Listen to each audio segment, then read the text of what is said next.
За би бол за ерөнхий прокурор нэр дэвшиж байгаа хүнтэй бол ярих малгай. За урд хойд юу хийх энэ төргээд олон зүйлийг асууж болох ба. Та би нэг хоёр юм асуух хүсэж байгаа. Нэгдүгээрт нь ер нь бид хуулийн засаглал бүхий улс орн руу одоо шилжихийн тулд хүссэн үсээгүй үндсэн хуулийн байгууллагаараа нэг хоёр юм хүлээн зөвшөөрөхөөр аргагүй болно. Тэрний үе гэхээр эрх мэдэл байрлаж байгаа үндсэн хуулийн байгууллагын гол зарчим гүйцэтгэх эрх мэдлийг нэг талаасаа шүүхийн хяналтад оруулах, нөгөө талаасаа парламентын хяналтад оруулах л том зорилготой. За шүүхийн хяналтад оруулна гэдэг нь шүүгчнэр бүх юмыг шийдэх гэсэн үг биш. Шүүн таслах үйл ажиллагаа буюу тэр хилцүүлэх хээрэнгэд эрх мэдлийг шилжүүлнэ гэсэн үг болно. Хэрвээ биднээс хээрэнгийг ач холбогдолтойгоо дэмжүүл одоо прокурор дээр байж байгаа зөвшөөрлийн тогтолцоог бүхэлдээ шүүх рүү өгөхөөс өөр арга байхгүй.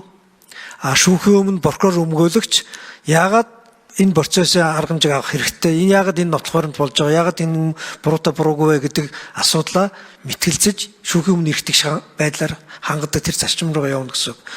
Ийм том концепцийн шинтгэлийг дэмжих үү, дэмжихгүй юу гэдэг асуултыг нэр дэвшигчээс асууж байгаа.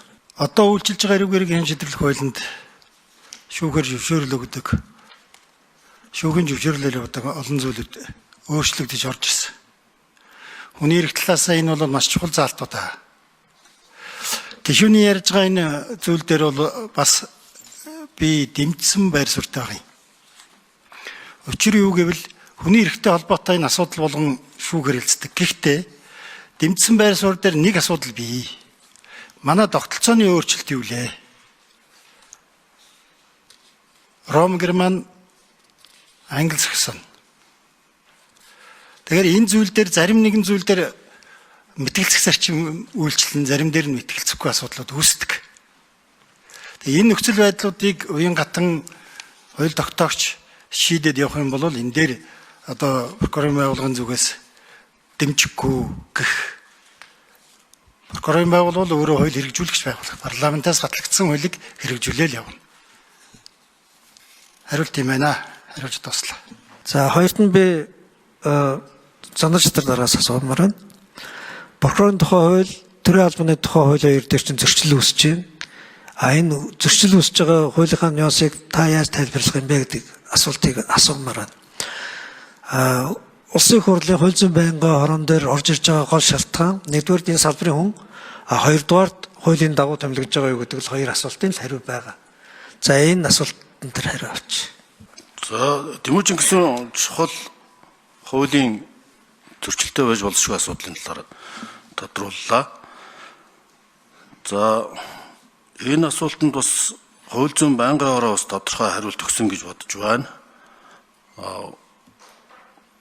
За прокурорын тухай хуулинд бол прокурорын тухай хуулийн 63 заасан нийтлэг прокурор тавих шаардлагаас тусдаа ерөнхий прокурор тавих шаардлагыг 45-ын 4-т хуульч мэргэжлэр 10-аас доош хүжил ажилласан 35 наснд хүрсэн прокурорыг прокурор ажиллаж байгаа хүнийг улсын ерөнхий прокурор түүний орлогчоор томилно гэж заасан.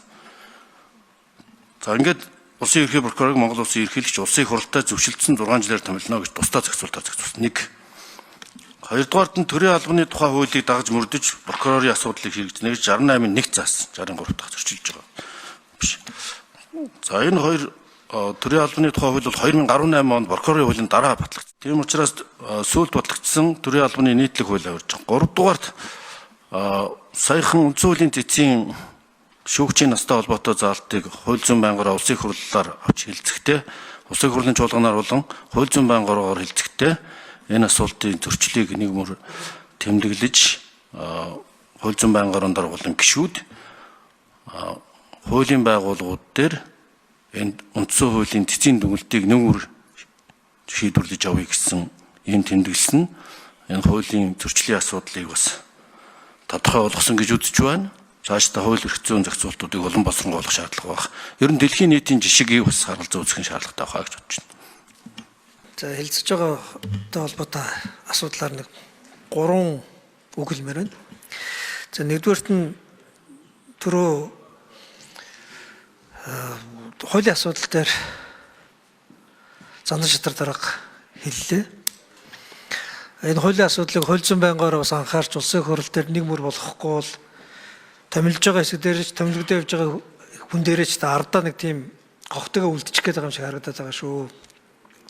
Тийм учраас үндсэн хуулийн эцсийн шийдвэр байна уу эсвэл хууль зүйн бодлогын ямар нэгэн байдлаар энэ нэг тайлбарлахад төвхтэй эсвэл зөрчилдөөтэй байгаа асуудлаа бас ойрмогхон хурдан шийдээрэй гэж хэлж байгаа.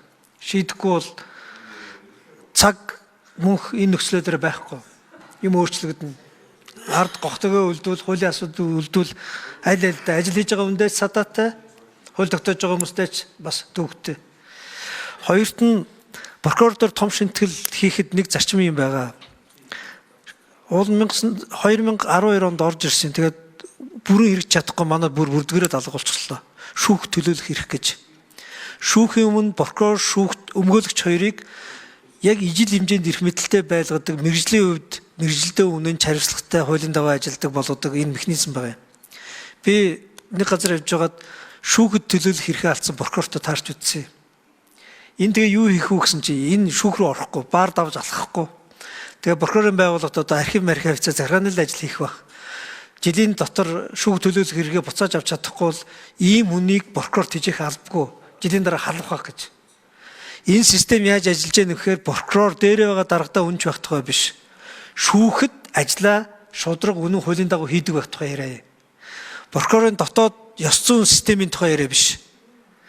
Шүүхэд мэрэгжилтэн прокурор хүн мэрэгжлийн тэр ур чадвар гарч чадж яах нүгүү гэдэг яриад энэ прокурорын байгууллага гол үндэс юм. Тэгэхээр энэ чиглэл рүү бас томоохон өөрчлөлт хийх байх.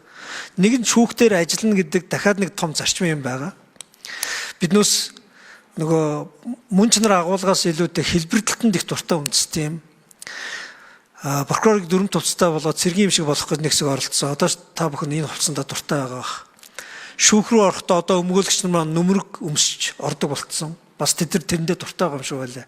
Гэтэ үндсэн хуулийн байгууллагын хувьд шүүхэд прокурор, яллагч, өмгөөлөгч хоёр нүмерэг өмсч ордог улс чинь түрүү таны хэлсэн англи сакс маягийн улсууд буюу эзэн хаант улсууд. Хааны шүүхэд ирж байгаа учраас нэг ихс дээдсийн шүүхийг хүндэтгэж тусгай өмсгөл өмсдөг. Бүгд найрамдах буюу иргэний улсад хуульчт нь ийм өмсгөл өмсдөггүй. Иргэний хэрэг байх ёстой. Тэм ч учраас цаашид шүүхийн томоохон шинтгэл зоригтой хий гэвэл шүүхэд энэ нэг тийм феодал маягтай, хаан маягтай байдаг энэ соёлыг бүгд найрамдах Монгол улсад байхгүй болох ёстой. Шүүх өөрөө иргэний зохион байгуулалттай. Тийм учраас прокурор ч байна уу, өмгөөлөгч нь ч байна уу, ямар нэгэн байдлаар тусгай өмсгөл хэрэгсэл өмсдөгөө бол болоод гадуур гудамжинд ямар хөз өмсгөн тэдний л асуудал байна. Хувьдаа худалдаж авах мөнгө нь хүрээд төсөөс захирах зардал нь байж байвал ямар хөз өмсгөл тэдний л асуудал байна. Шүүх бол үндсэн хуулиар Монгол улсад бүгд найрамдах улс байгаа бол иргэний шүүх байх ёстой. Иргэний зохион байгуулалт. Тэгээ энэ агуулга дээр бас биднээс бол зоригтой алхмыг ёстой байх. Шүүх төлөөлөх эрхийн хувьд шүүхэд өмсгөлийн хувьд гэдэг бол хэлбэр төрсөн хувьд агуулгын хувьд жижиг юм шиг боловч энэ бол цэвэр нөгөө шүүх эрх мэдлийн хамгийн чухал мөн чанарыг амьлуулдаг хэсэг байгаа юм. Тэгээд хууль зүйн байнгын ороод саяны дурдсан 3 юм дээр бас анхаарч ажиллана зү гэж бодож байна.